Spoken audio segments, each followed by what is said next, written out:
Hi. I suggested Dr. Terry Manning as a possible presenter, and I sent it over to Vicki, and Vicki contacted him, and You can't hear me? Is that better?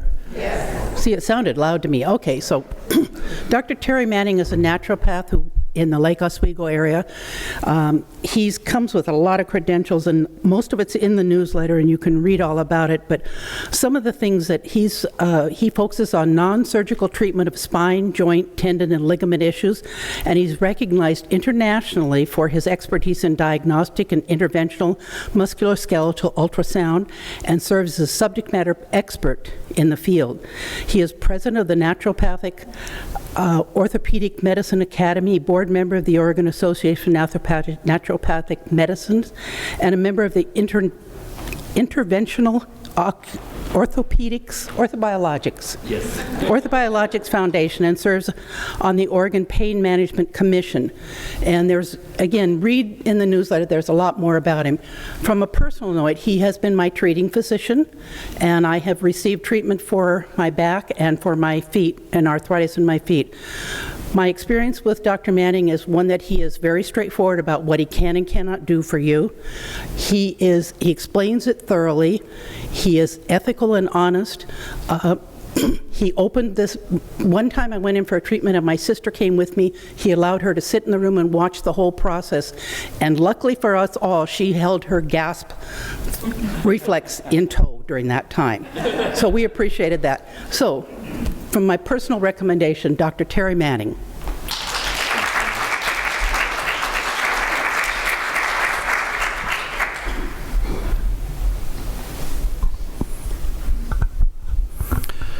Okay, how's the volume on that? Is that great? All right. Well, thank you so much for having me today. I hope that this will be some of interest to you. Before we get going, just a little survey of the audience. Anybody here a teacher, a former teacher or current teacher? Ah, great, great. Anybody a lawyer? Okay, all right. Any physicians or clinicians, nurses? Great, great. All right, well, very good. Really nice to be here and to be speaking with you all. This is a topic of mine that I'm really passionate about, so hopefully you'll excuse my bias in that regard. I've seen this do a lot of good things, but it doesn't work for everybody all the time. Nothing does, and we all know that. So there is a scientific method to be at play here, and we're doing our best to incorporate that and really develop this field. But today we're gonna just kind of jump right into healing from within and the power of platelet-rich plasma injection therapy for joint and tendon pain. Just a brief note about myself. I grew up in Silverton, Oregon. I'm an Oregonian through and through. And growing up, I had always thought I was going to be a doctor. And my dad was a biology science teacher, high school science teacher. And so I grew up with the sciences, grew up with being in academia, basically. And he actually, when he was getting his master's degree at Western Oregon in teaching, would read me his textbooks. And so, I mean, it really started at a young age. But basically, I was on a path to be a conventional medical doctor, and I kind of thought that's where I was going to be. I was always very top of the class, valedictorian, yada yada.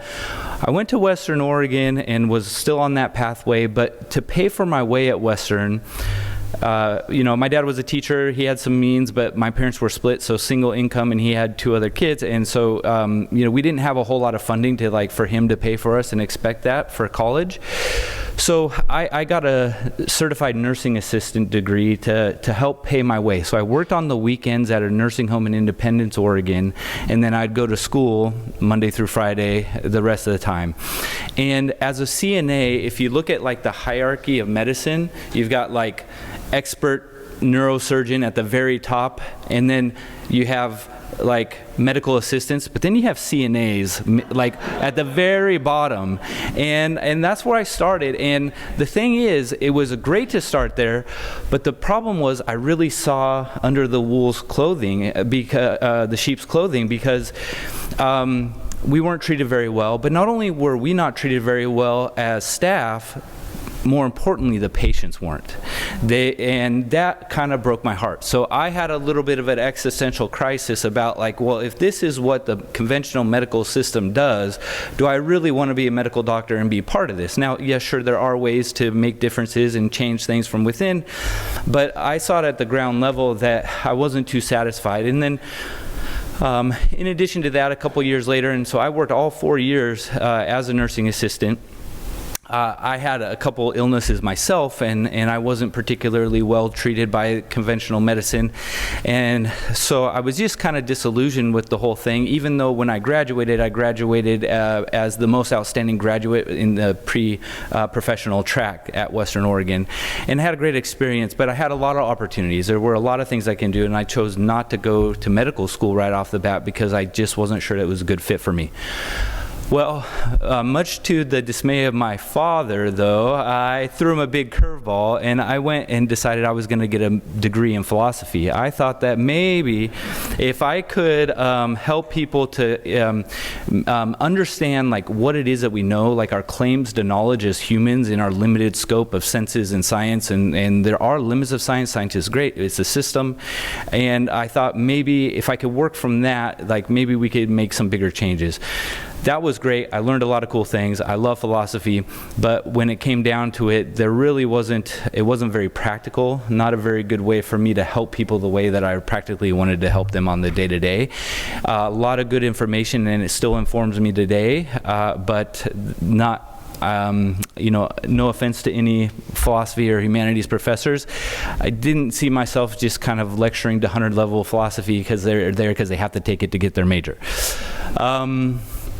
So then, while I was down did this program in New Mexico, while I was down there, a acupuncturist came and lectured. And he lectured, and he was talking about like tuning in with the seasons and how that can help with your health in a lot of different ways. And I thought, wow, this is kind of interesting. And I looked into it, and he had gone to a school up here in Portland, and I looked into that school, and I looked into the naturopathic medicine as a profession. Acupuncture wasn't quite a good fit for me. Is a little it's great if you can understand it, but it's just too complicated for me. And so naturopathic medicine was a good fit where it's scientific, it's evidence-based, but it's working with our bodies and doing least invasive first before we start to escalate, and really focusing on prevention. I mean, you look at our hospitals today, I mean, they're just full of heart disease, diabetes, complications from diabetes, and basically these chronic illnesses that if we intervened 20 years earlier, then maybe they wouldn't be this bad and this far out. And maybe later in life, people could live healthier and function better. So I went to ND school, and it was more of a calling and a vocation than a career path. I didn't know what I was going to end up doing. I thought, maybe I would be some sort of highly educated botanist with a lot of student loans. But lucky enough, as I finished that program, I interviewed to residencies up and down the West Coast, and the last place I interviewed was a clinic that had a medical doctor, an interventional radiologist, and a naturopathic doctor, and they worked tag team collaboratively, and they were doing regenerative medicine therapies at a very high level. And I matched with them, and I did a 3-year residency with them under their direct supervision, and that's kind of the rest is history. And I just fell in love with what they did and saw it work, and so that's where I'm at. Here's a few of my associations. And here's my family. I just want to send some gratitude to them because every time that I speak, I'm working on these presentations at night and in the evenings and taking away time from the family. And my 2 lovely daughters, Lily and Maya, and my wife, Dr. Manning, as well. So what we're going to cover today, well, we're going to define what PRP is, and we'll really get into some of the nitty-gritty of it.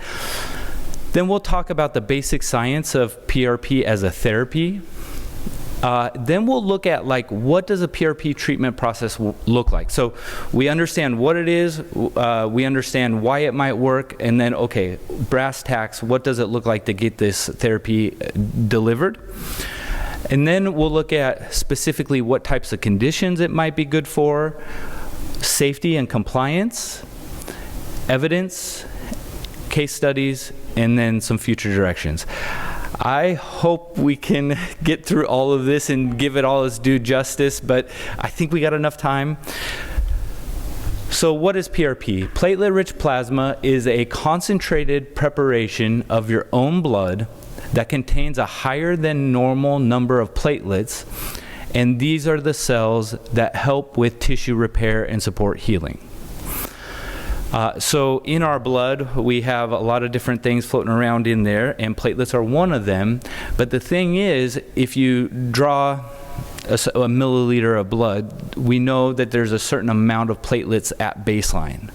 So if you just draw blood and you don't do anything to it and then you inject it back in, you're not concentrating the platelets. They're not above your physiologic level. And so PRP is we take those platelets, but we take a lot of platelets, combine them, put them in a smaller volume so that they're supraphysiologic. PRP was first coined in 1954. It was first developed by hematologists. That makes sense. It's from the blood, and hematologists were studying this, and they were using platelet transplants or transfusions for people that have thrombocytopenia, where either genetically or acquired, they don't have enough platelets in their own body, so they accept others. But then in the 80s, dentists started using PRP to help augment with their implants and to help control bleeding during their procedures. And it has been used pretty widely in veterinary medicine as well.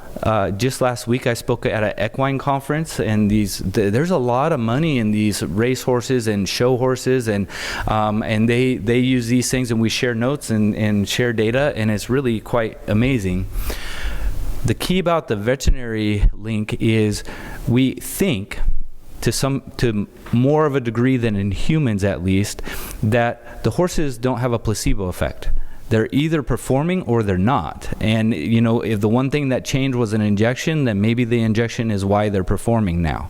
In humans, we want to believe that we're going to do better, and we're going to believe that this is going to work, and so maybe that helps it work a little better than maybe on its own. And then PRP has been used in plastic surgery and rheumatology for healing. But more recently, as we have understood and focused on what the platelets are and how they do their magic, we thought, well, why couldn't they work on other tissues like tendons, joints, arthritis, ligaments, things that cause people persistent pain because they keep getting re-injured, or they were an injury that is not healing very well on its own, but the more active we are, it just keeps becoming a problem. And sure enough, we do, and we find that it helps. So what does the PRP procedure look like? Well, it starts with a blood draw. So we do a blood draw, then we centrifuge it. So we spin these tubes or whatever the vessel is. Some of these kits have different type of vessels. And what the first spin does is separate in that blood draw, gets rid of the red blood cells. So then we're left with the plasma, and in the plasma there's immune cells, there's white cells, there's plasma proteins and sugars, lipids, but then there's also platelets. And then we spin it again, and we get the platelets, all the platelets into a pellet, take off all the rest of the plasma, and then reconstitute that platelet pellet with just as small, as minimal of a volume as we need to perform the injection that we're trying to perform. Here's just another diagram and another published protocol, what that looks like. So one of the keys that might be of interest in, hopefully all of you are doing just fine and don't have any aches and pains and don't need any PRP treatments. But if you do, you might want to kind of keep in mind, okay, what does a legitimate PRP look like versus an illegitimate? Because unfortunately, not all PRP is created equal. And we're trying to standardize and we're trying to get there. And we have a lot of good data, which we'll get to a little bit later. But if you go to a place and they're not doing a double spin, then it's probably not a very good PRP. So you can ask them, okay, well, how are you making your PRP? And they should say a big blood draw and a double spin. Then maybe they know what they're doing. Okay. So this guy, okay. Thank you. So this is what it looks like. So that's a PRP in a syringe right there, and you can see just this nice kind of fluffy cloud-like platelet inside that tube, and that's going to be injected for this particular patient. I think it was in their knee. All right, so that's kind of the definition of PRP and what it looks like. What about the basic science of it? So a little bit more about the platelets. Platelets are formed in our bone marrow, and in our bone marrow, that's kind of where our hematopoietic stem cells, the type of stem cells that make blood cells, immune cells, start out there. And the platelets, though, what's kind of interesting is, here's just another depiction of all the other different things in the blood, is that the platelets start out from a stem cell, then they go through a differentiation, and then from these cells, multiple different types of blood cells are formed. And the platelets, down on the left corner there, they are a cell fragment. So the key here is they don't have their nucleus. They don't have like a genetic machinery that can adapt to the environment. They're not a stem cell, and technically they're not really a cell. They're more like a specially designed cell fragment, but they're full of growth factors.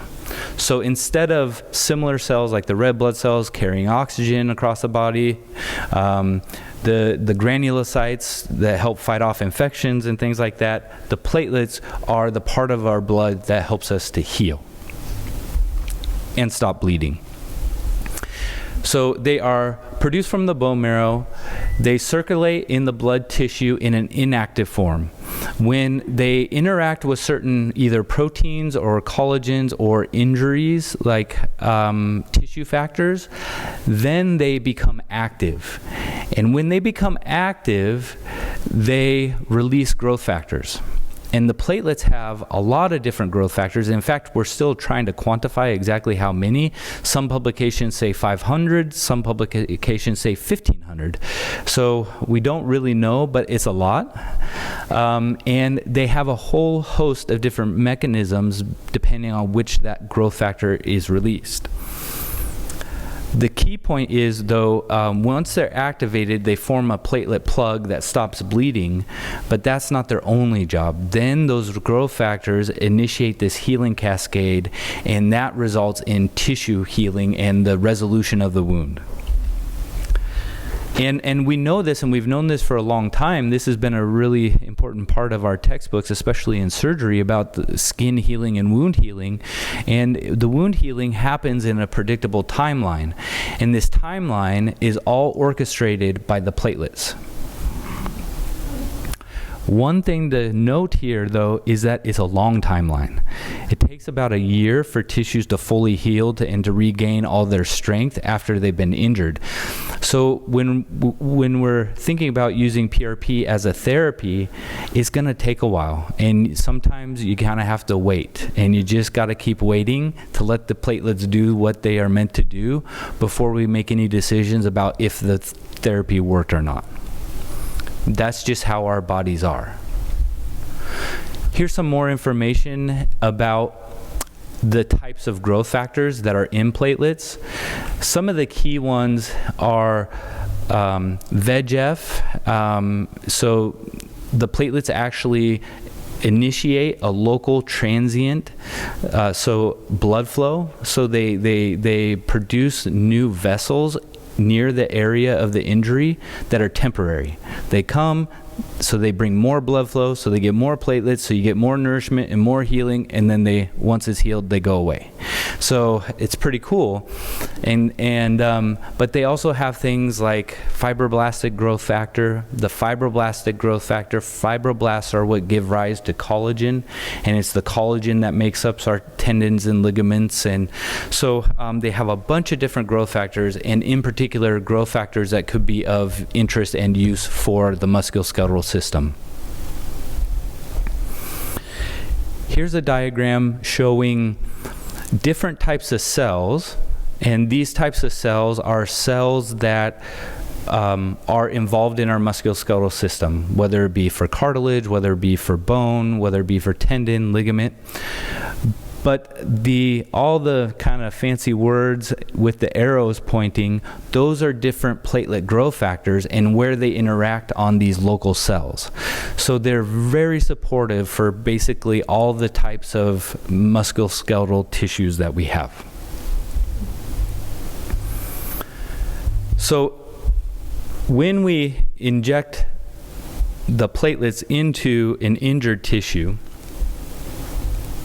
the platelets release their factors, they reduce excessive inflammation, they signal the body to send healing cells. So the platelets in themselves are not cells, but they're signaling and recruiting cells from other tissue to come to that area. And the more the robust that signal, the more cells that are recruited. And so that's why a good PRP and a highly concentrated PRP tends to work better, in my opinion. But they also locally stimulate tissue repair, and they support that new collagen formation. And this results in a targeted, localized healing response. One of the things to keep in mind is that when we have a tendon injury, whether it be a partial tear or just tendinosis where we're overusing it, and the tendon just gets cranky and it's painful. Tendons don't have very good blood flow. And the reason why is if they did, then you could think of them as like a perforated paper. Paper that has perforations will tear along the perforations, so it's not as strong, versus a paper that is intact and bound. So the body knows that, hey, it wants those tendons to be nice and strong, because when that muscle contracts, they don't want that tendon to tear. So it's sacrificed healing and regenerative capability to allow for strength. But with that sacrifice, if it does get injured, or if it does start to get thickened and inflamed, it's hard to clear that out on its own because there's not very good blood flow. So what we're doing with the platelets is basically taking all that the most important part of blood and putting it in an area that lacks blood flow, stimulating a temporary increase in blood flow and allowing for healing to happen. Now, there's some injuries that are just too big and too far gone. It's not going to work. And we'll talk about that a little bit more.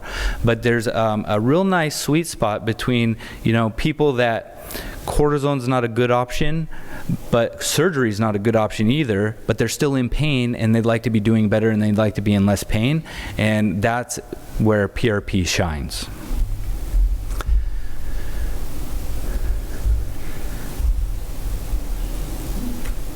What does the PRP treatment process look like? Well, Sharon can kind of speak to that, no doubt. Basically, I like to think of this as a three-legged stool, where we have an excellent patient outcome sitting on the stool. And let's say the patient's sitting on the stool. If one of those legs of the stool fails, then it's going to fall over and you're going to fail in your treatment. And the first step is a precise diagnosis. So in order to affect tissue healing, you have to know which tissue is injured, where it's injured, and to what degree it's injured before you can decide if PRP is going to be a good treatment for it. And this is the part that I think a lot of clinicians overlook, and I think it's really unfortunate. In my point of view, I try to spend more of my time with diagnosis, less of my time with the treatment, because once I have the diagnosis, then the rest of it falls into place. So you're kind of flying an airplane blind if you don't know what you're treating going into it. Once you have the diagnosis, then you have to choose the right treatment. And here specifically, we'll be talking about PRP and when and why that might be the right treatment.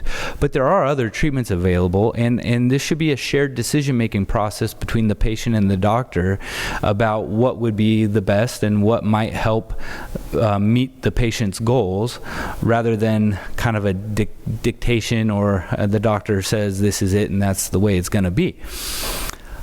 Once you have those two things, so you have the diagnosis and you've chosen the treatment, then you got to get it in the right spot or it's not going to work. And you got to get it in the right spot safely, because depending on the target, there are things that could be collateral damage and cause more harm than good.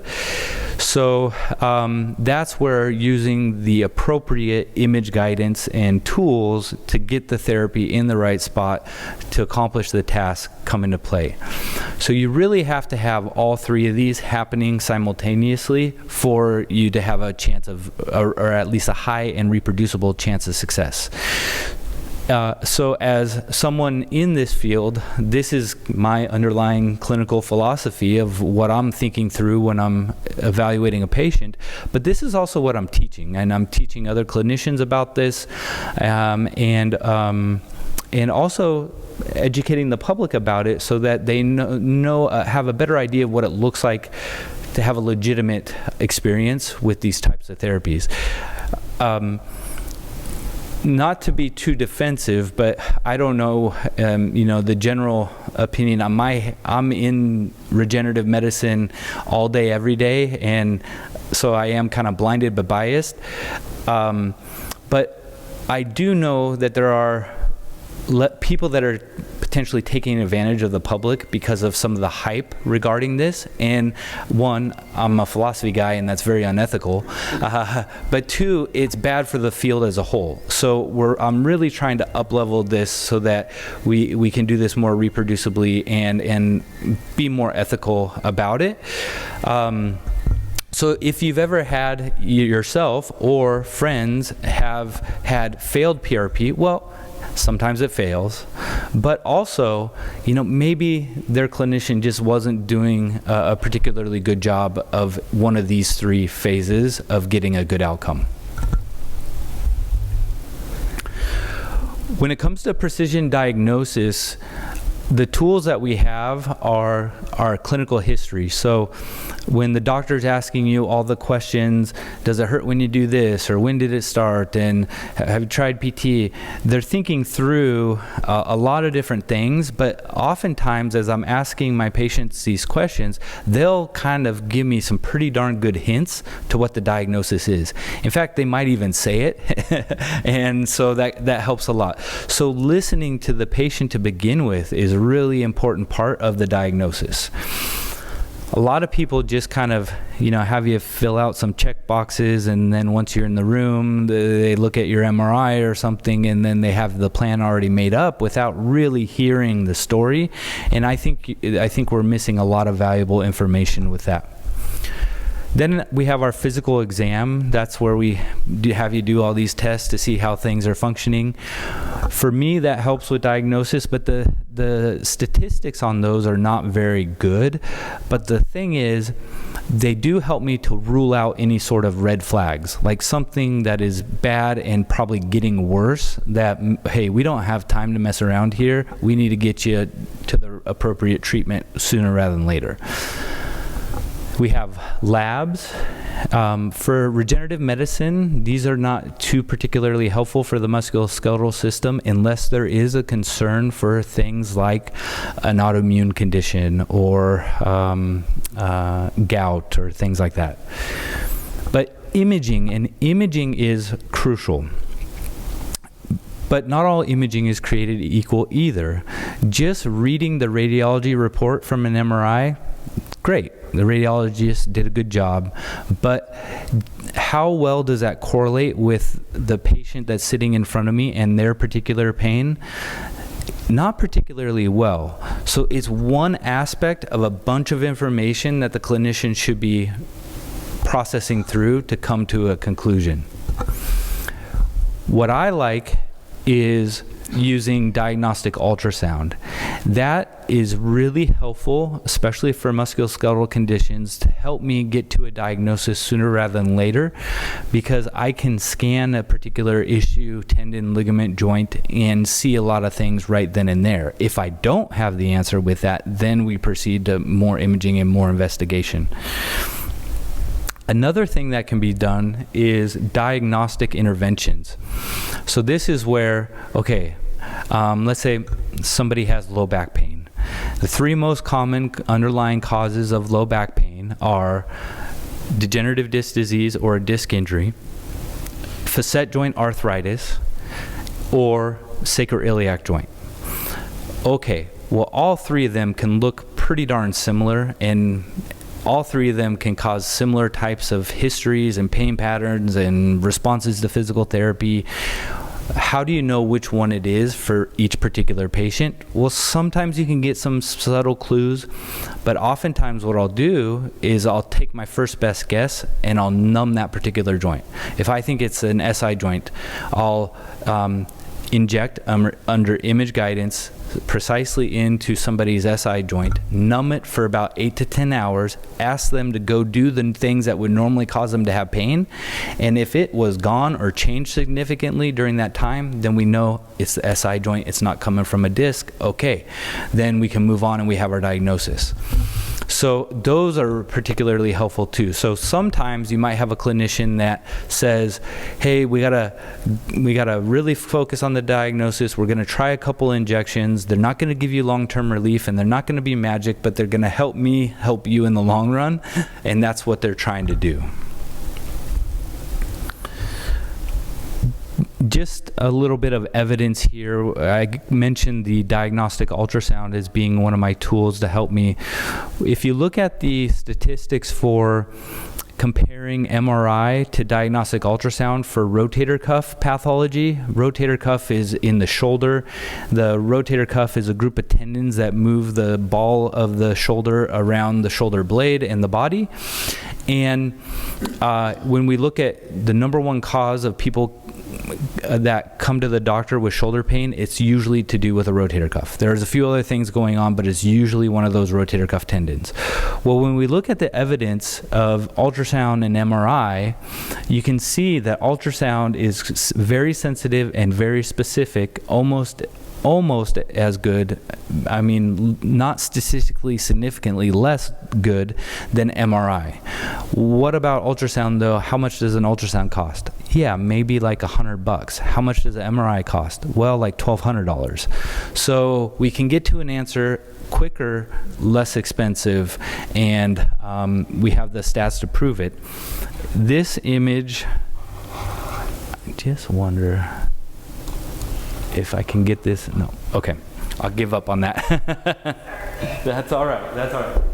So this is an MRI of the shoulder, and this gap right here is a partial tear. This is that same shoulder on ultrasound, and there's the gap in the tendon. It's dark here. So just this patient happened to have had that MRI, and I just confirmed it with ultrasound. But you're seeing the exact same tissue in a very similar way, and so it can be very helpful.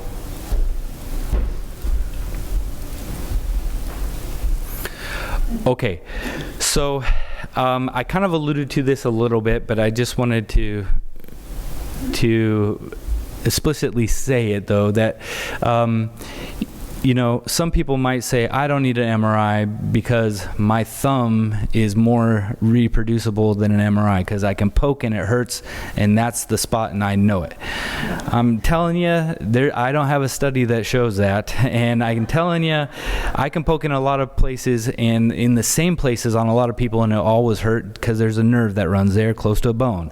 So that's not very reliable. So seeing it directly with real imaging, that's a good idea. And then there is a claim that like MRIs correlating with patient symptoms and pain, especially for low back pain, has been kind of hotly debated, and we think, oh, maybe in the medical literature, maybe we're over ordering MRIs.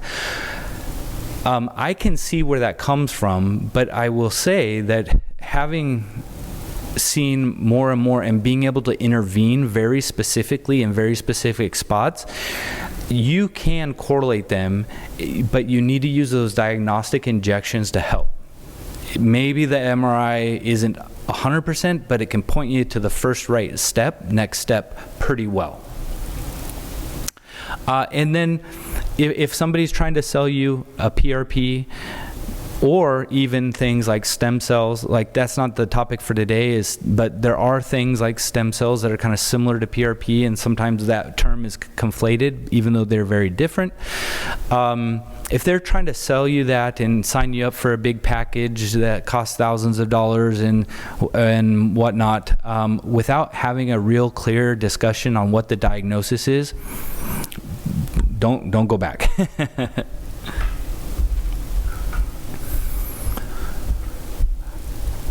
Once we have our diagnosis, let's say we have that now, what's the next step? Is to determine if they're a candidate for PRP. How do we determine if someone's a candidate? Well, is there any evidence published about PRP helping their particular condition? We'll get to that in the second half of the talk today, but there's a lot of evidence for PRP. But, you know, does the clinician understand that? Do they know it? And have they communicated that? And then clinical expertise too. Some things are going to be just a little bit like maybe not common enough to have studies specifically for it, or one particular patient has such unique presentation or injury that there aren't very many publications on it. So does the clinician have enough experience and enough confidence that the PRP is the right treatment for that? And then one thing is the PRP is not covered by insurance. And we might discuss that a little bit later, or at least in the Q&A, I'm sure. But so with that, I'm very cognizant of that, and I have a discussion up front about what that cost is going to be. Nobody's surprised after the fact. You know, they know what they're doing, and there's a discussion of the cost, and there's a discussion of the fact that insurance is not going to cover this. And you know, it's unfortunate. Sure, insurers would save a lot of money, and the healthcare system as a whole would, if it would be. But that's another soapbox for the second hour. And then the clinician should also be discussing realistic outcome expectations. Okay, are we going to be able to heal this once and for all with one injection? Or, hey, you've got pretty bad knee OA, and we can manage this with PRP, but we're not going to cure it. You know, two different discussions to have, but you need to have that discussion and be realistic about it. The next thing to discuss is, what does it look like post-procedure? Hey, you paid your money and you're on your way and you're on your own, so sorry? No. I mean, there's rehabilitation guidelines and immobilization and non-weight bearing depending on the target that's treated. So that should be a real frank discussion before we're rushing into any sort of intervention. And like I mentioned before, this should be a shared decision making between the patient and the doctor. None of these things are life-saving or urgent. We don't have to inject anything to relieve pain. And if it were in an urgent or emergent situation where there was like some sort of tissue damage and that tissue damage was getting worse by waiting, then you're probably in the wrong spot and you should be in a hospital or an ER or something like that, and that clinician should get you there. So these are elective procedures, and with that you should be informed of all the different things that you're electing for and have a choice not to do it. But if you do elect for PRP, then that's where it needs to be a valid PRP product. And that's where we're, on the inside, I'm really trying to up the game and standardize this for other people. But unfortunately, not all of it's created equal at this time. You know, this is so much to talk about and so great, and we will be taking a break in about 5 more minutes, is that right? Okay, great. But this just reminds me of, I had a patient just yesterday, and she's like, oh, I saw you presenting on these cases about 6 years ago at a McMinimans, which I was, with a vet, which I was. And she's like, I just remember this one case that you presented, and so I always knew if I had that injury, I would come to you. And this part is kind of the foundational part. It's not the exciting cases that are coming next. So hang with me. We'll get there. So to kind of exemplify what I mean by not all PRP is created equal, here we have a study from, I forget the name of this journal, but it's a peer-reviewed, highly reputable journal with a high impact. And they published this, that effective PRP injection versus sham injection on tendon dysfunction in patients with chronic mid-portion Achilles tendinopathy. So basically what they're saying there, Achilles tendon, it has tendinosis or tendinitis, and they injected saline as a sham, and they compared the outcomes of injecting PRP. And what they concluded was that the PRP did not perform better than the sham. Whoa, why would I pay $1,000 to have a PRP in my Achilles if it didn't do any better than saline? And then just a few months later, that same journal published another detracting study for PRP, and this one was the effect of PRP injections versus placebo for ankle osteoarthritis and function in patients with ankle osteoarthritis. And they found that among these patients, the PRP injection did not provide statistically significant benefit compared to the sham. So again, like, what's going on here? I thought these growth factors could help take away the pain and inflammation that comes with osteoarthritis. Why isn't it working here? And well, maybe it doesn't work. And then this is the real kicker. Effective intra-articular PRP versus placebo on pain and medial tibial cartilage volume in patients with knee osteoarthritis. So knee osteoarthritis, the most common type of osteoarthritis there is, and knee replacements are a huge business, and knee pain is very, very common, and one of the main causes is osteoarthritis. And they showed in this study that PRP did not outperform the saline placebo. So what the heck's going on? Well, when you look at the studies, this is fake news, because what they're calling PRP wasn't PRP. It's not a quality PRP. It's not real PRP. They were drawing one vial of blood, taking out the red cells, and then injecting the plasma in.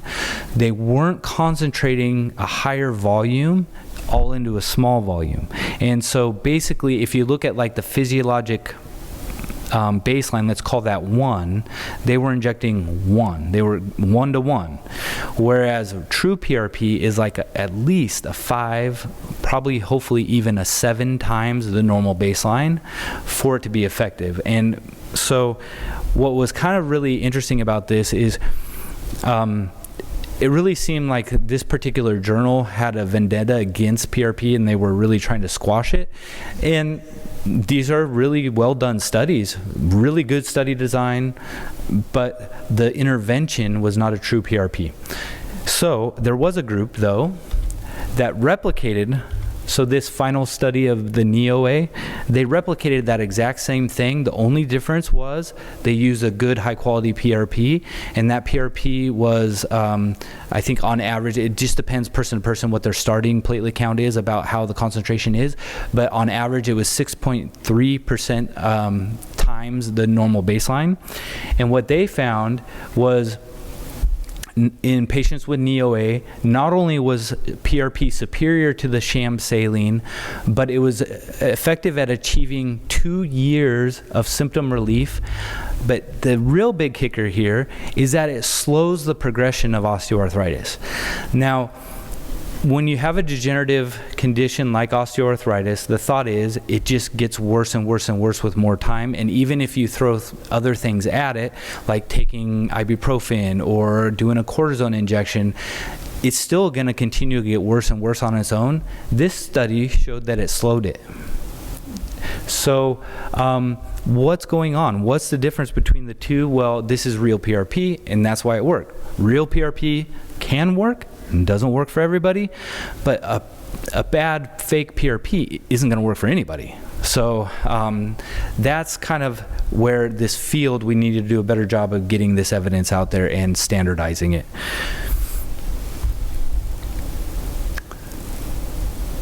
Well, here, this study came out, and this was one of the biggest first steps to that standardization. So what these guys did is they did a systematic review and meta-analysis. So when we look at evidence, there's all these randomized controlled trials, and that's kind of the gold standard about if something works or something doesn't. But you have all these different randomized controlled trials. A meta-analysis is when you look at all those together and find out and take out the data from that. And this group did. And what they found, and they compared two groups, the groups that were favorable and the groups that were unfavorable to PRP. And what they found is that the unfavorable groups used what they called a PRP that was a dose of platelets 2.25 billion or less. And so here they're not doing concentration versus baseline. They were actually calculating the platelet dose, the final dose, which I think is a good step in the right direction. It's a lot easier to talk about specific numbered dose than it is about times concentration. But what they saw is that if you have 2.25 billion or less, it doesn't work. But then what they saw in those studies that did work is they had 5 billion or more. So there's 5 billion's double the 2.25. So at least 5 billion. So if we know now, okay, for knee-OA at least, if I inject 5 billion, I can expect to be affecting change in a legitimate way. But if I have an inferior or fake PRP product of 2.25 billion or less, it's not going to work. So we shouldn't have tried to begin with.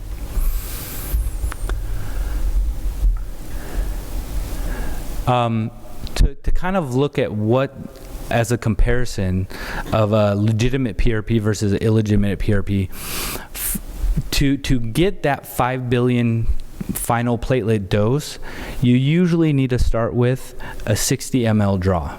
So we have a 60 cc syringe here. Some of the other detracting PRP studies were based on one vial. So 8.5 milliliters versus 60 milliliters, which one's going to start with more platelets? The 60 milliliter. And the 60 milliliter you can end with probably about actually more like 7.5 billion depending on their initial baseline. And so that's what we're looking for, is a blood draw of 60 mLs at the very minimum. And so if they're drawing less than that, then it's probably not going to be a very legitimate PRP. How much is 60 cc's? That's about a quarter cup, about 4 tablespoons, about 2 fluid ounces. And the 8.5 milliliters is like not tablespoons, but teaspoons, 1.5 teaspoons. So 1.5 teaspoons compared to 4 tablespoons, that's a big difference. Okay, so we've talked about the blood draw, the lab processing, then we have the injection. We haven't quite talked about that all too much yet. We'll get to there. But then after the injection, there's going to be post-injection recovery and pain management.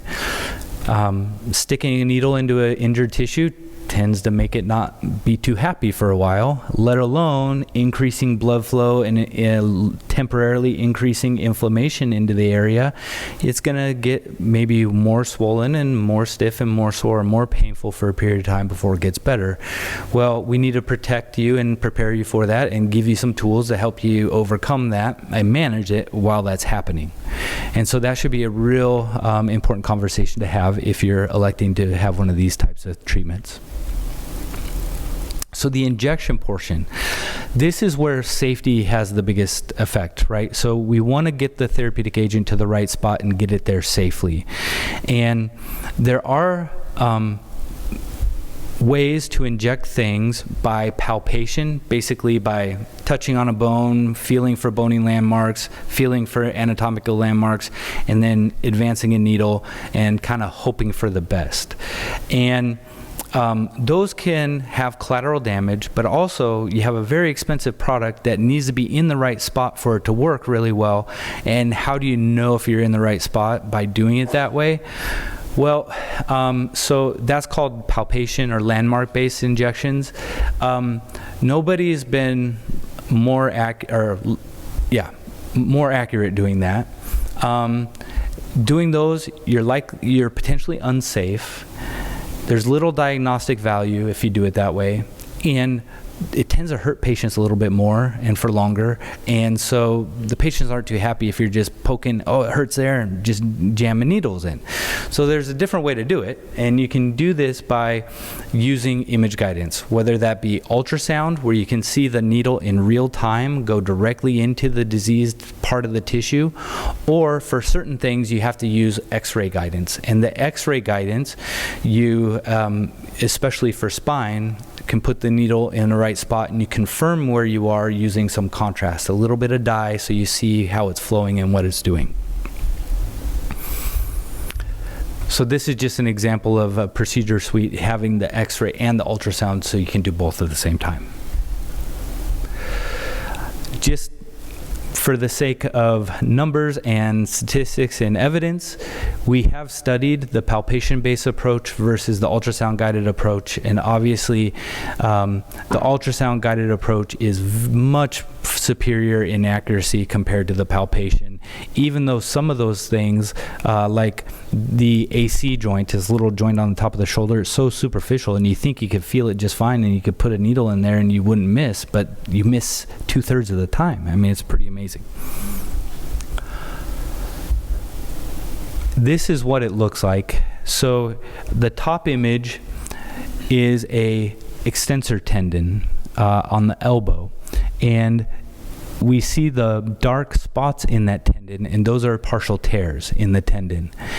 The middle image is my needle under ultrasound going exactly into where those partial tears are. And then the bottom image is me putting it into the more higher, more superficial tendon. And so the key with the regenerative medicine is, let's say LeBron James is, he's super athletic and amazing, and let's say his stem cells are the best stem cells in the world, and it'd be safe for me to use them on anybody. If I had these really great stem cells, if I didn't put them in the right spot, it still wouldn't work. So it doesn't matter how good the product is, if you don't get it precisely in the right spot, it's still not going to work very well.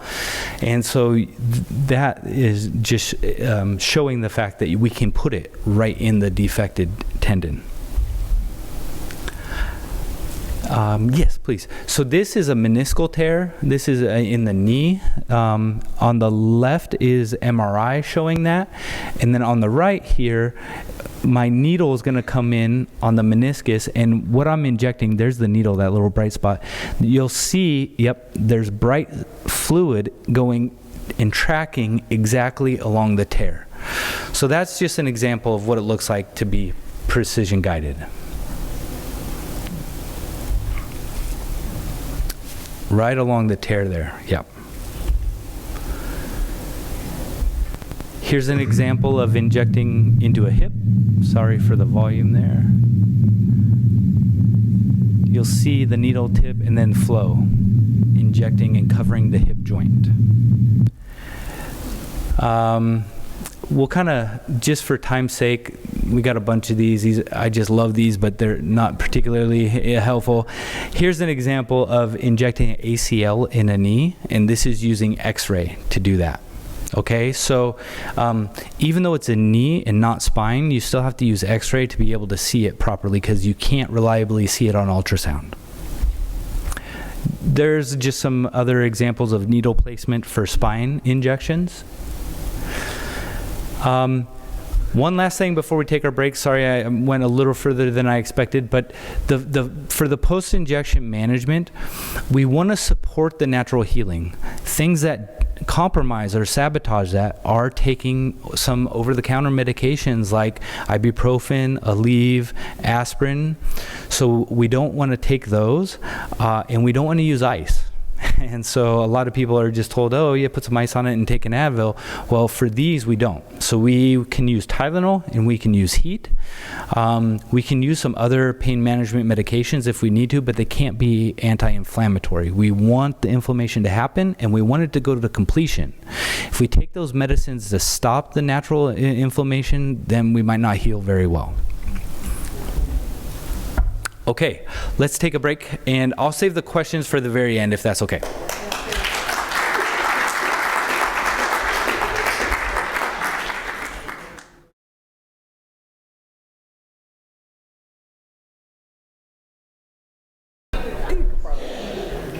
If you guys can hear, then well, maybe tilt it a little bit like that. There we go. Okay. All right, well, we still got a lot to cover, and we still have the most exciting stuff to come, some more testimonials, and it was nice to chat with a lot of you about your own experiences with some of these things. So basically, now we're just going to talk about what the indications are. So what kinds of things might you consider getting treated with the PRP? And like I mentioned before, there's kind of this gap between conventional medicine where you have a certain condition where maybe a cortisone injection or a series of cortisone injections over a period of time might be able to help manage or alleviate the pain. The problem with the cortisone is it's temporary. Now, what is temporary? Well, for some people it's 2 days, some people it's 2 years. So sure, it's maybe worth a try, worth a shot, pardon the pun. But if it's not working, then don't keep going back to it. And the other problem with the cortisone is that we tend to see diminishing returns. So the more you use it, the less effective it is. So you get less pain relief, but also it doesn't last as long. So you get shorter and it gets less effective. And so, but for some people, it manages things just fine, and they're perfectly happy with it, and that's great. But it's not doing anything to treat the underlying cause, and it's not really doing anything to heal the local tissue. But if that's what you need, and that's what's working for you, and that's getting you pain relief and improving your quality of life and your function in this world, there's nothing wrong with that. But there's a lot of people where either cortisone has failed or it's not safe to do it anymore, like diabetics potentially, females with osteoporosis in particular. The more cortisone, it thins the bone even more. So if osteoporosis has set in, you really shouldn't be doing a whole lot of cortisone injections, maybe 1-2 a year, depending. So there's some safety concerns. There's also some efficacy concerns. But if that's where you're at, no problem. But in a conventional office or sports medicine or pain management, cortisone's pretty much one option. And then the other option are things like burning nerves or, implanting spinal cord stimulators or surgery. And there's a lot of people where whatever they have going on that's causing their pain, either failed cortisone or it's not a good option or they don't want it, and surgery is not a good option. It'll probably have more harm than good, and things aren't bad enough to warrant surgery anyway. So what the heck, there's this big treatment gap in the middle, and that's where the platelet-rich plasma really kind of comes into shine. There are a couple other things. I'd be remiss if I didn't mention things like prolotherapy and other types of injection-based therapies that might be able to help out, but PRP is a really good option in that gap. And there's this term because using these types of injections isn't really its own specialty, and in fact, it's by nature interdisciplinary, but some people, as the more modern residencies, as they're coming out through their training in conventional medicine, they might be exposed to certain parts of regenerative medicine, but not necessarily the whole story of it. And the key, though, is when you look at the people in their training, a lot of them are trained in the simple joint injection or peritendinous injection with cortisone. Cortisone, you don't necessarily have to get it close because it has such a broad effect. And two, you probably don't want it to be exactly in the injury because it'll make the injury worse potentially. And then surgery. But there's only a few kind of self-selecting at this point physicians that are specifically trained to be able to put a needle all throughout the body in very specific targets, whether it be tendon, joint, or ligament, or spine, to try to confer non-surgical injection-based pain relief, non-cortisone-based, and trying to work and treat the root cause of the issue, but also work with the body's innate ability to heal to help these things to heal. And the term for that is called interventional orthopedics, or other people call it interventional orthobiologics. So PRP is a type of orthobiologics, so it's used for orthopedics, and it's biologic in action, so orthobiologic. Well, so what are the indications? Well, it's pretty cool. If there's basically any tissue that can heal, PRP can maybe help it to heal. And so if that particular area is causing you pain or problem, then it might be indicated. But in general, for like bone issues, non-union fractures, so somebody's had a fracture and it's just not healing very well, and boy, it's nice and aligned, and you shouldn't necessarily need to pin it together or put plates or anything, but it's just not healing, just needs to heal. You can inject PRP into that fracture to try to help it to heal.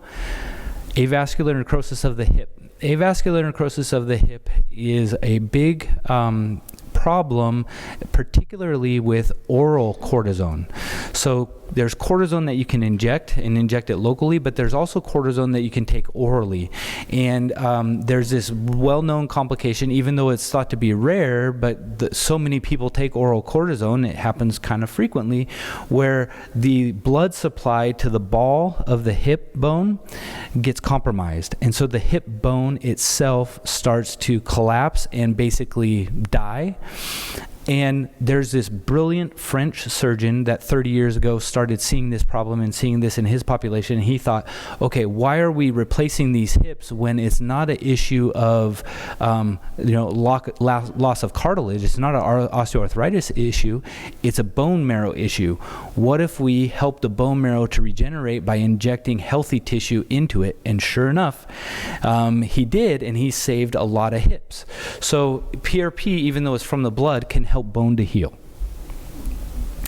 And then when we see things like knee osteoarthritis, particularly medial compartment of the knee, so on the inside of the knee where a lot of people have it, as the cartilage wears off, if you're still staying active on the knee, the bones themselves can start to bruise. And that's that pain that really aches at night. It really kind of like it's throbbing, achy at night. That's usually from the bone marrow lesions. And we have had studies where if we inject directly into those bone marrow lesions, that people get really good pain relief, but also it helps that marrow to heal. Joint. So inside the joint, there's a lot of different things that can happen. So there can be specific like focal cartilage defects, like people like professional basketball players, athletes, they can get like a part of their cartilage knocked off. That could be an indication for this. There's general degenerative wear and tear of all the cartilage in a joint, and that's osteoarthritis. There's rheumatoid arthritis. A lot of rheumatologists are using PRP for their rheumatoid flares to calm them down instead of cortisone. And then there are also meniscus tears, degenerative meniscus tears, and there's been a lot of evidence coming out, and thankfully like the orthopedic surgeons are really looking into this and listening, that really past about 35, if there's a meniscal tear, they really shouldn't do arthroscopy because it causes more harm than good unless they can absolutely repair it. Most of the time, if they're just cutting out, kind of trimming it and smoothing the cartilage, that results in a knee replacement a heck of a lot sooner than if you just leave the meniscus alone. So PRP could be an option instead of surgery for that, and a better option. Same for hip labral tears. When it comes to bursa, the two main, there's bursa all over the body, but the two main ones that we hear about a lot are shoulder bursitis and hip bursitis. And those are really good indications to use PRP. Tendons, tendinosis, tendon partial tears can be used. If you have a complete rupture of a tendon, that the damage is done there. PRP is not going to be able to regrow that, but it could help it to be less painful and protect it but you might need surgery depending on how much you use that shoulder and rotator cuff. Ligament sprains and strains, really helpful. PRP can be partial tears of ligaments. Then there's some people that just have diffuse what's called hypermobility or Ehlers-Danlos syndrome. So they're kind of what when I grew up, we called them double jointed, where they could really be bendy and move their joints all over. And what happens is if they really push that, the longer they do that, their joints wear asymmetrically, and then they start to degrade. And so stabilizing those ligaments earlier on can help them with some big problems that they'd pay for later on. It can help with muscle tears and atrophy. It can help with nerve entrapment issues like carpal tunnel syndrome, peripheral nerve entrapments in other places, and even peripheral nerve damage. And then in the spine, definitely low back pain, disc injuries, and nerve root compression. Here are a couple sonograms of some of these pathologies, and this sonogram here on the left, we're all left, is of a knee, and this is the patella, and this is the patellar tendon. This part of the tendon down here, from here to here, and this brightness, that's normal. This part here where it's really dark and thick and missing tissue, that's a partial tear. And so that's an example of it doesn't need surgery. Cortisone would be bad for it and maybe make it snap all the way, but PRP might be able to help this to heal. This is an example of, people have a lot of hip pain, especially side sleepers, and it's my bursa. And sometimes it is, a lot of times it's not. A lot of times it's coming from higher up in the spine or from the hip joint itself. But with ultrasound, we can actually see the bursa, and we can see if that bursa is inflamed. This is an example of the trochanter, so the bony protuberance on the side of the hip. This is that bone here. Here's your gluteal tendon inserting here. This dark band and this fluid accumulation, that's what a real bursitis looks like. I don't know how many times I have somebody say, I got my hip bursa's acting up, and I look at it and I don't see anything, and then we go somewhere else to get them pain relief. But if I see this, it's definitely a hip bursitis, and that's what we're going to be treating. Here we have x-rays, normal knee, osteoarthritic knee, and even though it's quote unquote bone on bone, PRP might be a good option, especially if they're not a good surgical candidate. Some people, for various reasons and comorbidities, the surgeon don't even want to do surgery. So PRP could be a good way to try to manage the pain and improve their function. Here's an example of hip osteoarthritis versus this one's a little more normal. We see a little joint space, and this one is pretty advanced hip arthritis. Okay, next is safety and compliance. So one of the concerns is, these therapies are not covered by insurance. Is it because they're not compliant with the FDA in some reason, or is it because they haven't crossed a safety threshold? Short answer is no, that's not why. But the answer is a little more political. But is PRP safe? Well, PRP is generally safe if it's acquired in a sterile manner, and there are ways to do that. It starts with the blood draw. You have to do the blood draw in a clean technique. If you don't, you can contaminate the blood from the beginning, and then if you inject it in a joint, that joint could get infected. Darn it, that sucks. But good news is PRP is antimicrobial, so even if it were contaminated, the chances of that happening would be very, very small. And if you look at the published literature on complications from PRP injections, there's really not much out there. Sure, it's probably a little bit underreported because people don't want to report it if they mess up. But the ERs and such, if they see enough of them, it'd be in the journals, no doubt. But then, so the PRP product itself as a therapeutic agent, there's the safety and sterility of that needs to be taken into account. But then it's the injection technique. How do you get that therapeutic agent to the target tissue safely and without causing contamination or infection? So that's where the doctor's training really comes into play and is important.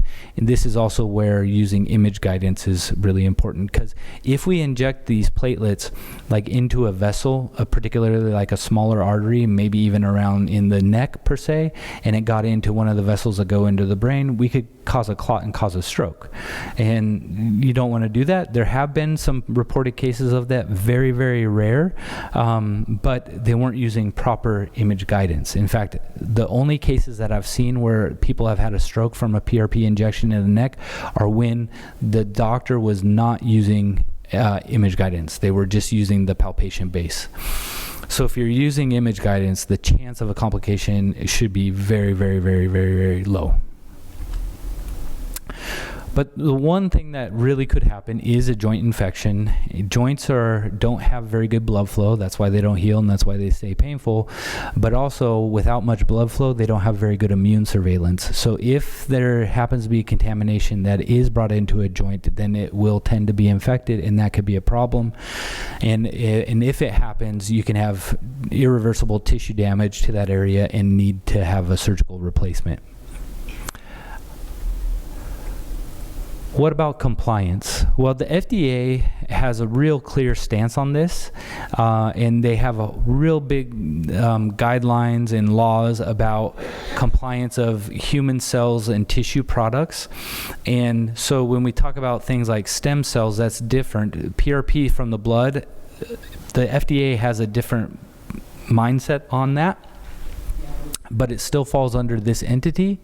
But basically, this is from the guidelines in and of themselves, is that, for example, PRP, blood taken from an individual and given back to the same individual as platelet-rich plasma, is not an HCTP under 21 CRF Part 1271. The point being that the FDA does not apply this criteria to PRP. So what they're basically saying there is PRP is exempt, and you can use PRP as long as it's from a person's body back into their own body, and you can use it just fine. All right, we're getting closer to the good stuff, but evidence base is really important, and we shouldn't make light of it. But we already kind of talked about hierarchy of evidence, and we have the randomized control study that is pretty much the gold standard, but above that we have the meta-analysis and the systematic reviews. When we look at the PRP literature, and this is specifically for PRP interventions, there are over 144 randomized controlled trials of PRP compared to something else. And of those 144 trials, which is quite a lot of evidence, 87% of them are favorable and show that PRP did better than what it was compared to for the condition that it was being compared to.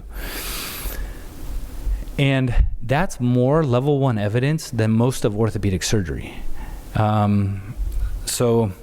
And we'll look at like carpal tunnel syndrome. We actually have more evidence for PRP for carpal tunnel syndrome than carpal tunnel surgery, even though that's done very regularly. As far as evidence for bone, we talked about indications for bone. Here's some of the evidence for bone is using platelets, and specifically the way that the platelets stimulate bone proliferation can help to heal non-union fractures. And then when there are bone marrow lesions from like osteoarthritic knees or injuries to the knee, injecting into the bone can help the bone to heal quicker, and people return to sport, and people with knee osteoarthritis to feel a lot better. What about joint? So joint, here we have a single intra-articular PRP injection improves pain and function for patients with early knee OA. And this is kind of cool because they compared it radiographically. A lot of these studies are based on like patient outcomes questionnaires, kind of like if you go to the doctor and your knee hurts. I don't know if this happened to many of you, and they give you these questionnaires like, you know, how many days a week does it hurt? And does it hurt when you bend it? Or does it hurt when you're walking up and down stairs? Things like that. And we quantify, give a score based on that outcomes. And this one, though, did that and showed radiographic evidence to show that the joint space that in a degenerative thing like knee OA should continue to get smaller and smaller over time. But from their study with the PRP patients, it didn't. So it's preserving the joint. It may not grow new cartilage, but at least it's saving what is already there. Here's another PRP study for knee osteoarthritis that was a randomized double-blind control versus hyaluronic acid. So this is a study where the hyaluronic acid is not like a sham. It's an actual treatment for knee OA. And so they were comparing PRP to an actually already studied and validated treatment for knee OA, and the PRP outperformed the hyaluronic acid. Insider note, one of the things that's in PRP is actually hyaluronic acid, so you are getting some hyaluronic acid with the PRP from your own blood. And this is evaluating the efficacy of intra-articular injections of PRP for rheumatoid arthritis and its impact on the inflammatory cytokines, disease activity, and quality of life. So when I first started doing this, there was a big concern that injecting PRP into a rheumatoid arthritic flare is like pouring gas on a fire. And we just didn't know. But rheumatologists are kind of a little bit hamstrung because they've probably already injected a lot of cortisone into these rheumatoid flares, and in particular in the smaller joints, it does more damage than good. And so what are they going to do? Well, they started injecting PRP, and what they found, this one was specific for knee, but what they found is that PRP is safe, effective, and useful in rheumatoid arthritis patients. And instead of pouring gasoline on the fire, it actually downregulated a lot of the key inflammatory markers pretty quickly in these rheumatoid patients. And the silver, even greater lining here is that these patients had increased function, decreased inflammation, slowed the joint degeneration, and they had improved quality of life. I've never seen a cortisone injection have all four of those things all at once, right? So specifically for knee osteoarthritis, there's over 40 randomized controlled trials that favor it. For hip osteoarthritis, not nearly as many. Knee is so common and it's just the most studied. For hips, we have 5 that favor PRP. For meniscus and labrum, we have 4. And for meniscus and labrum, though, we do have a lot of like cohort studies and kind of lower level of evidence and case studies, just not that randomized controlled trial.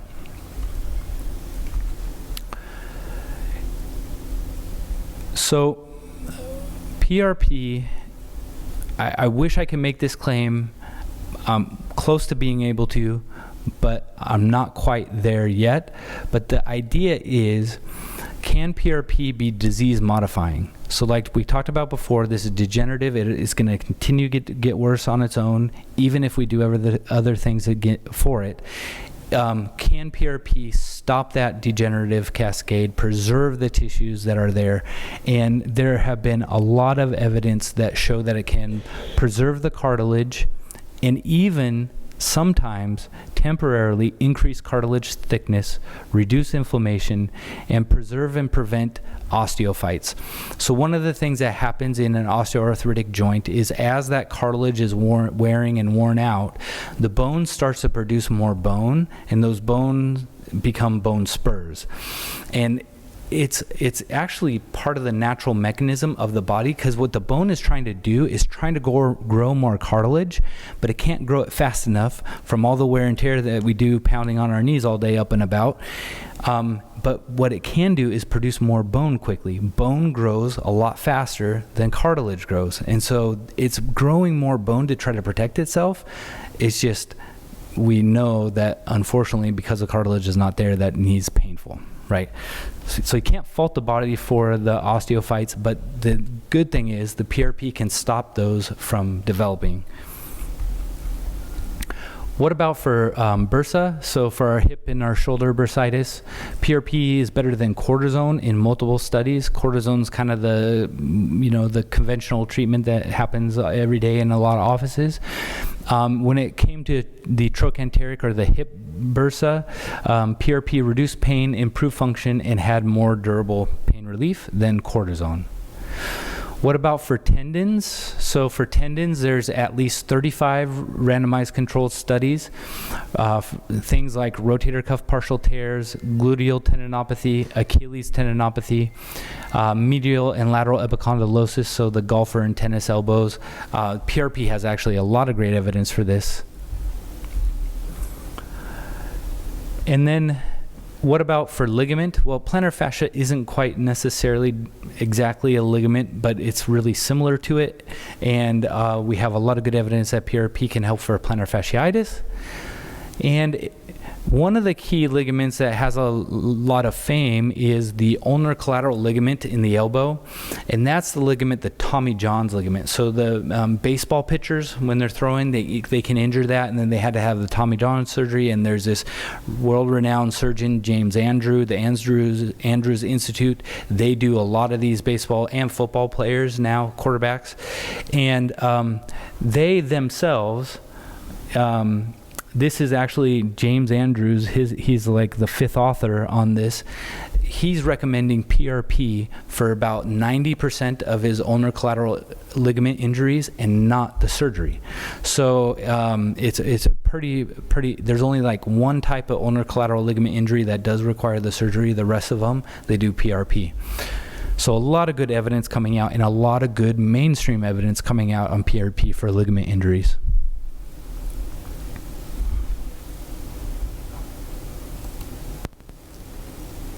Oh, this is an example of a tear of a ligament. See that gap right there? So that's me with the ultrasound and pulling on the person's ankle. And this is the ATFL ligament, the really commonly injured ligament when somebody rolls their ankle. This is the one.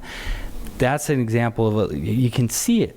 And then you can put the PRP right in there, and then you can heal it. And that was actually an elite level volleyball player, and she has healed up really well. So ligament sprains, but also ligament tears can be good candidates for PRP. What about nerve? Well, I already alluded to the fact that carpal tunnel has a lot of good evidence, and here are the studies to back that up. In fact, there's 8 of them. 7 of the 8 PRP outperformed comparison. The one unfavorable, guess what? It was fake PRP. No wonder why it didn't work. And there are some preliminary data that if you catch a nerve injury, like an actual transected nerve soon enough and inject PRP into it, that might be able to help it to regenerate. I'm a little shy against that myself, but maybe neurologists or others that are surgeons might be willing to do that. This is an example of me injecting around a median nerve. So this is the median nerve here, this ball right there. And you can see my needle there. And then the fluid, in this case PRP, all around it. And not only does the fluid free that nerve up from the entrapment, but then it also has the growth factors to help that nerve to heal from all the chronic compressive inflammation that's been happening to it.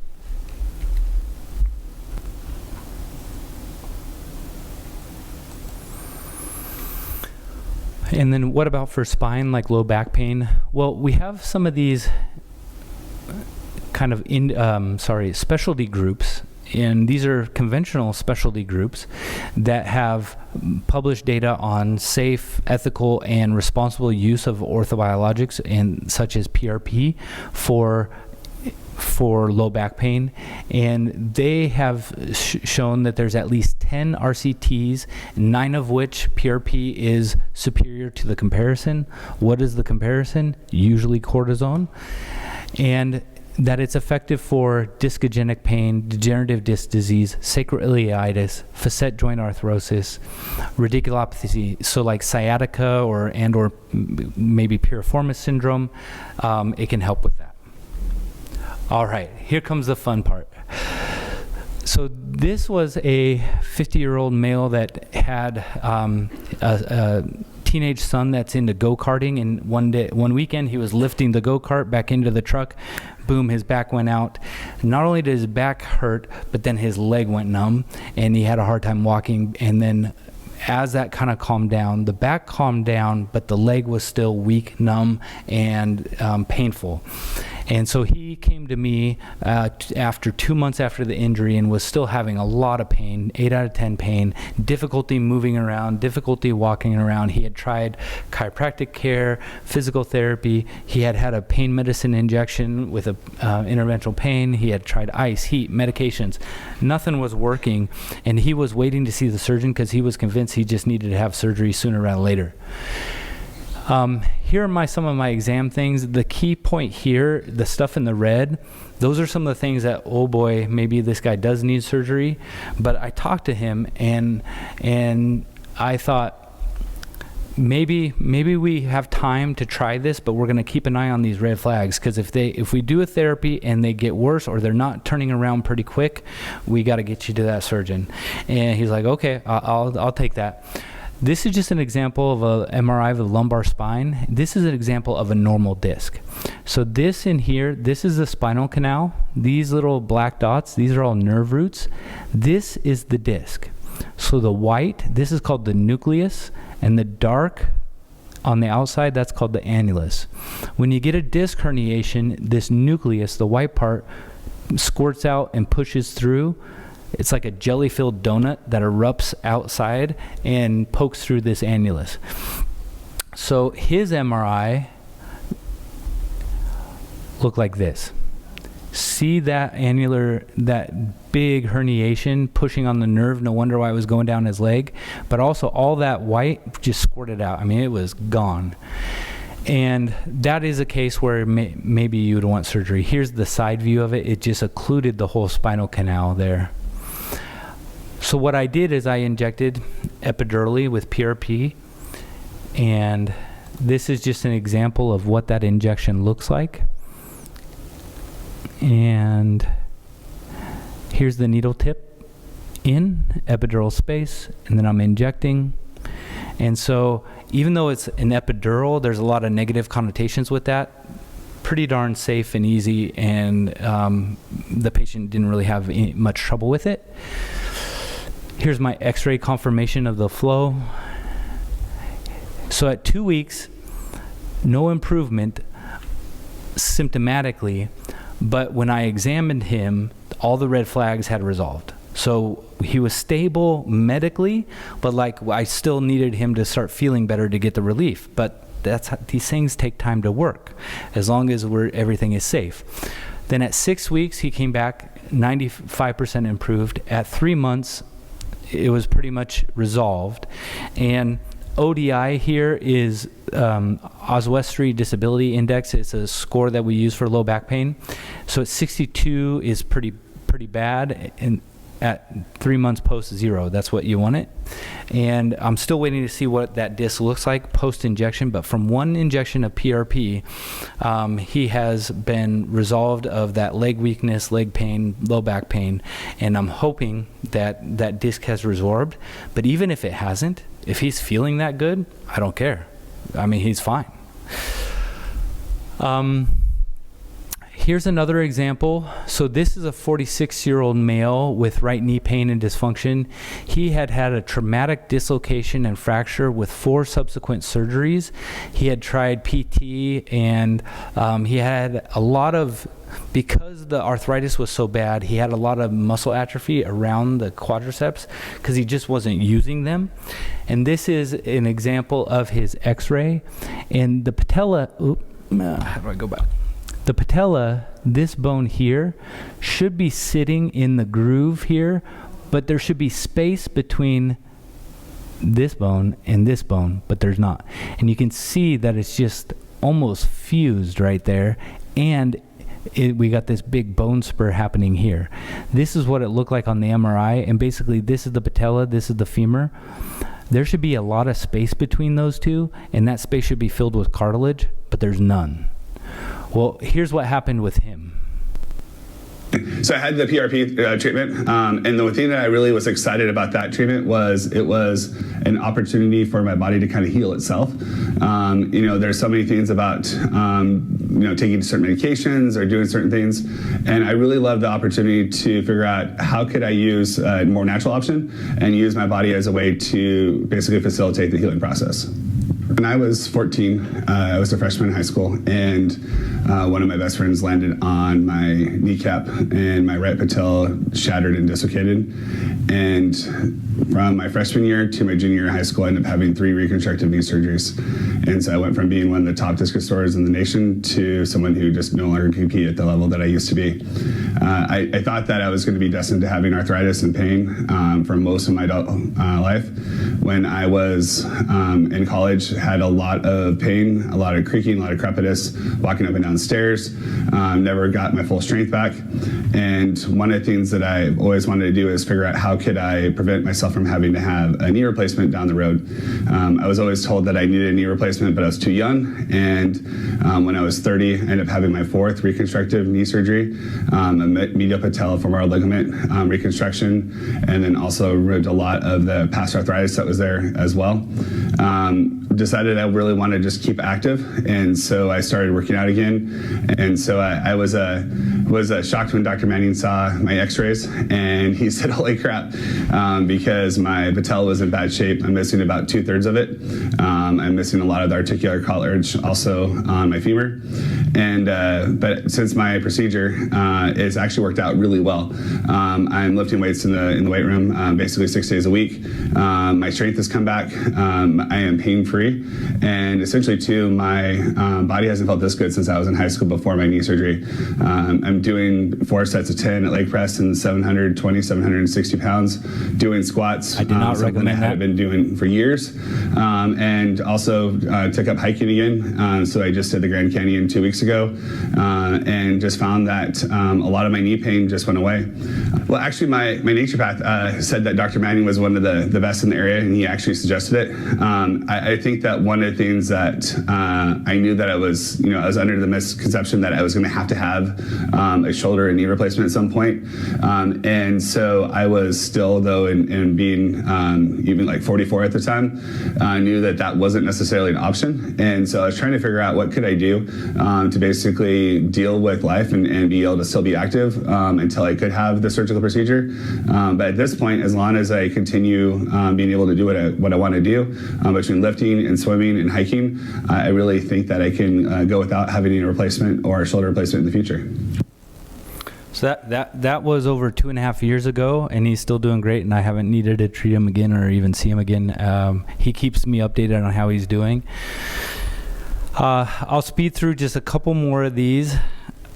So this case is an Achilles tendon tear, and this is an MRI, and this area from here to here is a hole in the mid-substance of this person's Achilles tendon, and there's just barely a sliver of the tendon holding the whole thing together.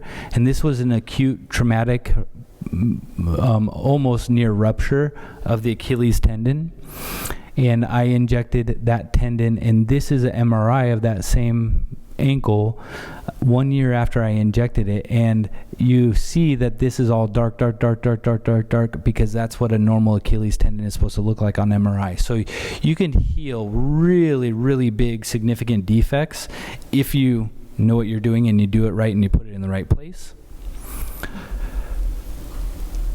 Here's another tendon healing basically before and after. You just got to get it in the right spot. We've healed, and this is a ACL that I've healed, torn ACL. This is 6 months after, and it's healed. And she's skiing again. But then here's I think my last case, and this is a 72-year-old female. She had a meniscectomy 20 years ago, has knee osteoarthritis. She's really active, but the pain's 8 out of 10 and throbbing at night with some instability. And we did a PRP injection. And You've here's had what PRP happened for her. before, but it seems like this one is doing much better for you. Can you tell me a little bit more about how they're doing? My knees are doing extremely well. I don't have any pain when I walk anymore. I trust my knee going up and down stairs.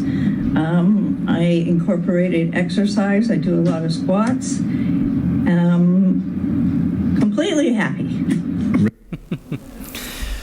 So it can work, and it's really gratifying. And I mean, this is why I'm not a philosopher anymore, and because I like sharing these great cases and getting these smiles and having these really happy patients.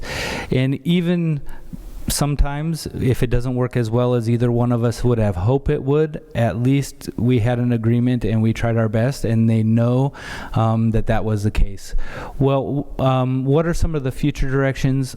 I basically already mentioned the fact that we just need to standardize this more and make it a little bit more scientific. Then we're going to have more reliable outcomes. Insurance coverage with all this, we'll see how that goes. That's more of a fact that there's no pharmaceutical company profiting off of this. Like if Pfizer made the PRP, they would have lobbied to the insurers and it would have been covered a long time ago. But because this is between me and my patient and nobody else is really making a profit off of it, it's really slow to come by. Yes, we have some standardization issue, but that is sorting itself out. There are other types of regenerative medicine, and those will offer different benefits depending on what's needed. So keep an eye out for that, but still has to be done ethically, and it has to be a good product, and it's got to be put in the right place and put there safely. So, time for questions.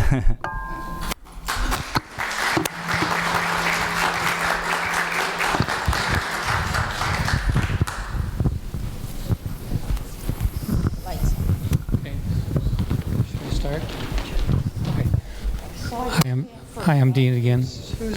Hi. I was just wondering, you're doing this for sports people, but in the very beginning, one of the things you talked about was how long it took to really do its job, and it didn't seem like it was a good fit for sports people. Seemed like a conundrum there, or? That is a good question. I would say that within the kind of 6-week window that most people, when they get injured for a sports injury, take off, the PRP can help them return to sport. And there are some studies showing from the American Journal of Sports Medicine that PRP can help return to play a lot quicker, in particular for like hamstring tendon and hamstring muscle injuries, and for ankle ligament sprains. But depending on the issue, like if it's ulnar collateral ligament in the elbow in a thrower, they're just gonna have to wait. But it confers a lot more advantages to surgery if the ligament in and of itself can heal natively than having had like all the scar tissues and all the other surgerized tissue. Over here, thanks a lot. My name is Janet. 2 quick questions. What about old injuries, like 30-year injuries, and total cost, maybe just ballpark total cost, but there's one other, but I forgot. Yeah, so the gentleman that presented, he was kind of young, but his injury was very old. I mean, it was like a 25-year-old injury, and he still responded really well. I'm not particularly scared of old injuries, but maybe so like how severe it is. Is PRP still a good fit for it? And sometimes if things are old, then they've gotten a lot worse. That's not always the case. Ballpark is, I think, most people I think industry standard is around $1,000 per treatment is kind of where it starts, and then it kind of goes up from there depending on how complicated and how many places and things like that. Did you have a question too? Is this mine? Okay. I'm Virginia. What's your waiting list like? If I called your office today and said, help, what would it take? Well, thanks, Virginia. Well, a couple ways to answer that. One is around the holidays, it tends to actually be a little slower, so it's not too terribly far out. And the other thing is I do have other colleagues that do the similar type of treatments, and they do a pretty darn good job. And if they don't know how to handle something, they'll make sure that they'll get the patients to me. So, we shouldn't be too far out. Yes. Hi, I'm John. How does it compare to a synthetic injection? I'm thinking of one in particular called Synvisc that is used for knees and some other joints. Yep. Yeah. So there was that one study that was the viscosupplementation versus PRP for knee OA, and the viscosupplementation, that is Synvisc. Yep. And so what's interesting is I like Synvisc or hyaluronic acid derivatives. There's different ones depending on who manufactures them. I like that better than cortisone for knees because it doesn't do any damage. But the problem is it's like an oil change. Sure, it can help lubricate, but then you're going to need to get an oil change again. And if that works for you, that's great. But it's not doing anything regenerative. So it's good. It's not causing any harm. And if it's getting you relief, there's nothing wrong with it. But PRP can confer the benefit of being a little more regenerative. Hi, go ahead.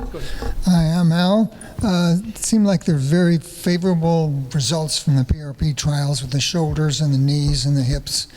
Is neck more complicated and not as used as much there because of where it is, or what? Yeah, great question.